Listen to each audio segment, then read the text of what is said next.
Tu l'as connu, mon père, toi? Moi, je l'ai connu, hein. Sur la fin, mais. Il était pas du tout gâteux. Plutôt du genre hyperactif, autoritaire et tout. Et à un moment donné, il s'est même faire chier, tu peux pas savoir. Globalement, il m'a toujours fait chier. Et là, c'est devenu autre chose. Il s'est même faire chier d'une autre façon, tu vois. Alors, ouais, il me demandait jamais mon avis.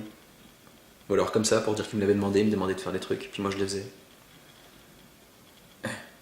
Et puis à un moment donné, il s'est mis à me demander mon avis. Ce que je pensais de ci, comment je trouvais ça, ce que je ferais à sa place, etc. Et puis des fois, il me demandait souvent mon avis sur ces histoires de cul avec ses caissiers à ses secrétaires. Je détestais ça. Je trouvais ça dégueulasse. J'ai continué comme si j'étais devenu son pote. Moi, ça me rendait dingue. Ça me rendait dingue. Puis un jour, j'ai compris ce qui se passait. C'était plus mon père que j'avais en face de moi. C'est comme si j'avais un môme. Que c'était devenu mon fils. Que j'étais responsable de lui. Que c'était moi le père. C'est ça en fait, tu vois. On fait pas gaffe et puis un jour on se réveille, les choses ont changé de place. Le plus emmerdant là-dedans, c'est que tu peux rien y faire.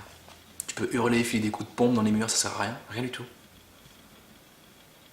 En fait, ça veut juste dire que le temps a passé. Que ton père a pris un coup de vieux et que t'as cessé d'être immortel.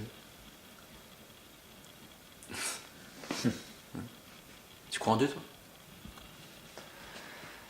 Pas vraiment. Normalement, c'est vers ce moment-là qu'on commence à y croire, quand on n'y croyait pas. Puis mon père est tombé malade.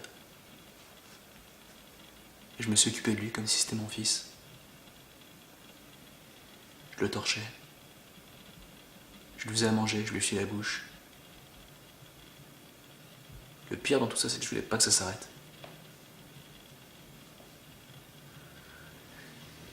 Et puis l'année suivante, j'ai eu mon premier enfant.